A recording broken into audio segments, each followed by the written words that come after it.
Hi friends, பிரியாணினாலே எல்லாத்துக்கும் பிடிக்கும். நாட்டுக்கோழி பிரியாணி எப்படி செய்கிறதுன்னு பார்க்கலாமா? குக்கரில் 3 டேபிள் ஸ்பூன் ஆயில் ஊற்றிக்கலாம். அதில் 3 ஏலக்காய், 2 கிராம்பு, ஒரு சின்ன துண்டு பட்டை, 2 பிரிஞ்சி இலை சேர்த்திக்கலாம்.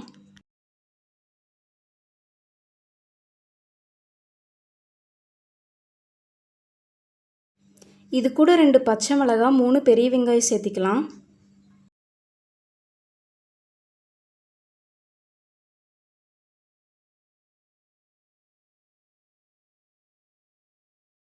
இந்த அளவு வெங்காயம் வதங்கணுன்னா ஒரு கப் அளவு புதினா சேர்த்திக்கலாம்.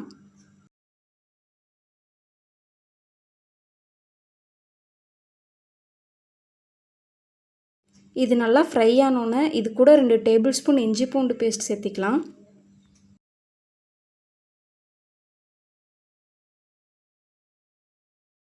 இஞ்சி பூண்டு பேஸ்ட்டோட பச்சை வாசனை போனதுக்கப்புறம் இதில் 1/2 டேபிள் ஸ்பூன் போல் மிளகாய்த்தூள் சேர்த்திக்கலாம்.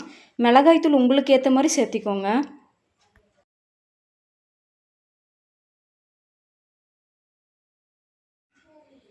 இப்போ 1/2 டேபிள் ஸ்பூன் பிரியாணி மசாலா சேர்த்திக்கலாம். இதை நல்லா வணக்கி விட்டுக்கலாம்.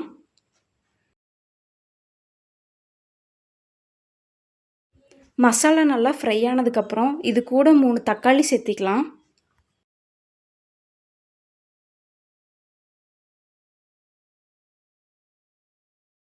தக்காளி நல்லா வணங்கினதுக்கப்புறம் இது கூடவே 1/2 கப் போல் தயிர் சேர்த்திக்கலாம்.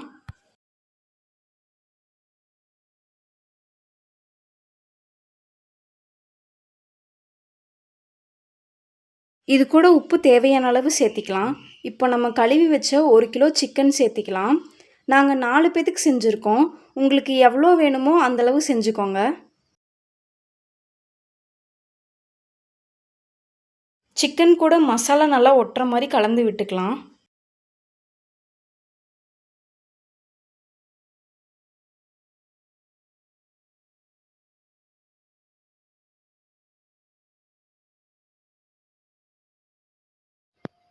இப்போ இது கூட 2 டம்ளர் அரிசி சேர்த்திடலாம்.